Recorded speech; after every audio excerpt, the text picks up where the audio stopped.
Welcome to E.Felicer's channel.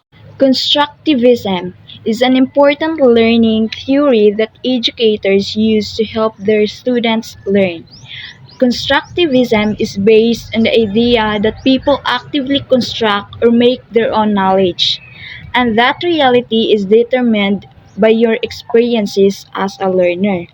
Basically, learners use their previous knowledge as a foundation and build on it with new things that learn. So everyone's individual experiences make their learning unique to them. Here are some of the principles of constructivism.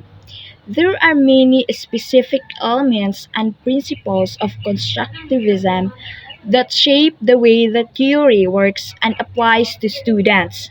Learn about the different principles of constructivism and how they make up the whole theory. Knowledge is constructed. This is the basic principle, meaning that knowledge is built upon other knowledge. Students take pieces and put them together in their own unique way, building something different than what another student will build. People learn to learn. As they learn, learning involves constructing meaning and systems of meaning. For example, if a student is writing a paper about history, they are also learning principles of grammar and writing as well. Learning is an active process. Learning involves sensory input to construct meaning. The learners needs to do something in order to learn. It's not a passive activity. Learners need to engage in the world so they are actively involved in their own learning and development. Learning is a social activity. Learning is directly associated to our connection with other people. Our teachers, our family, or peer impact our learning. Progressive education recognizes that social interaction is key to learning and they use conversation, interaction, and group application to help students retain their knowledge. Learning is contextual. We learn in ways connected to things we already know, what we believe, and more. The things we learn and the points we tend to remember are connected to the things going on around us. Knowledge is personal. Because constructivism is based on your own experiences and beliefs, knowledge becomes a personal affair.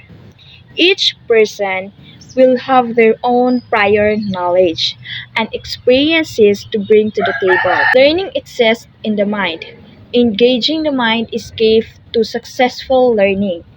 Learning needs to involve activities to minds, not just our hands.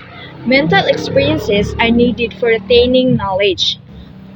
Motivation is key to learning. Students are unable to learn if they are unmotivated. Educators need to have ways to engage and motivate learners to activate their mind. There are different types of constructivism that educators can use to find success with this learning theory. Cognitive focuses on the idea that learning should be related to the learner's stage of cognitive development. These methods work to help students in learning new information by connecting it to things they already know. Cognitive constructivism comes from the work of Jean Piaget and his research on cognitive development in children. Social. Social constructivism focuses on the collaborative nature of learning. Knowledge develops from how people interact with each other, their culture, and the society at large. Radical. Radical constructivism is very different from cognitive and social constructivism. It focuses on the idea that learners and the knowledge they construct tell us nothing real, only help us function in our environment. The overall idea is that knowledge is invented, not discovered. This theory was developed by Ernst von Glaserfeld in 1974.